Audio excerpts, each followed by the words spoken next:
Welkom by vandag se verkenning. Ons het 'n nogal interessante klomp bronne hier oor Osaka se Miyakojima wijk. Ons het amptelike geskiedenis, goed van plaaslike inwoners gekry en selfs 'n paar stories wat spesifiek vir toeriste bedoel is. So ja, ons doel vandag om bietjie dieper te krap en vir jou daai versteekte geskiedenis en interessanthede uit te wys. Jy weet die tipe goed wat jy dalk miskyk as jy net vinnig deurloop. Kom ons spring weg. Ja, kyk, wat my dadelik opgeval het, is hoe hierdie verskillende stemme saam 'n prentjie skilder. Dis 'n prentjie van 'n wijk wat gevorm is deur water, ja, maar ook oorlog, industrie en bovenal die mense.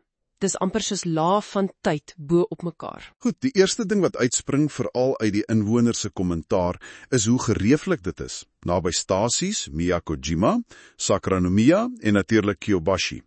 Dis blykbaar nogal 'n besige plek, né? Maar wat lê agter daai moderne gereef? Watter stories skuil daar volgens die bronne? Dis 'n goeie vraag, want die gereef is, dis relatief onlangs in die groter prentjie. Die wijk self is eers in 1943 amptelik gestig, tydens die oorlog, ja.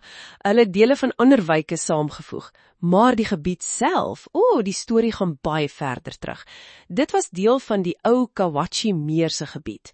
Dink aan riviere, sandbanke, dis hoekom jy name soos Amijima kry, net eiland. Dit wys na die ou vissersdorpies, letterlik geskiedenis onder jou voete. Amijima, net eiland, okay. En Miyakojima self, wat sê die bronne daaroor? Wel, die naamsin speel dalk op antieke paleise wat naby was, of miskien iets soos 'n hawe-eiland.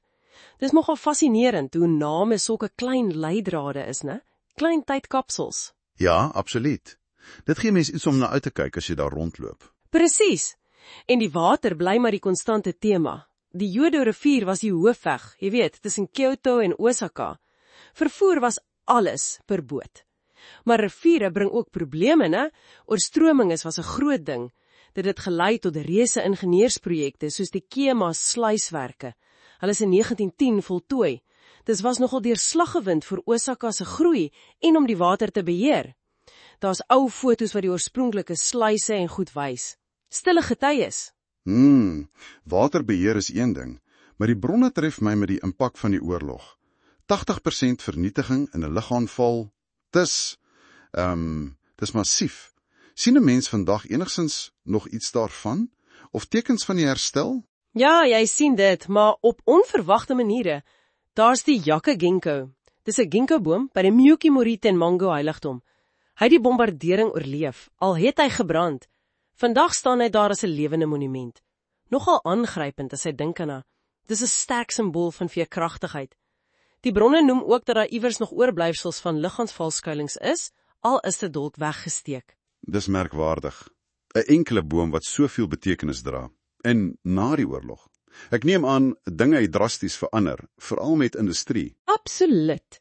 Toe het industrie soos die Toyobo tekstielfabriek, die ou Osaka Woolen Mill, hulle het floreer langs die rivier, vir 'n rukkie. Maar, soos dit mag gaan, het later verskuif.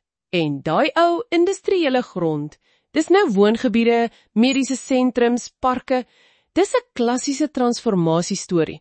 As jy mooi kyk, by die Toyobo gedenkpark, kan jy nog dele van die ou rooi baksteenmure sien.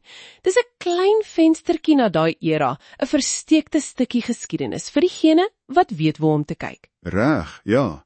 En vervoer het seker ook handomkeer verander. O ja, Kyobashi-stasie byvoorbeeld. Die ou stasie was eers oos van die JR-lyn.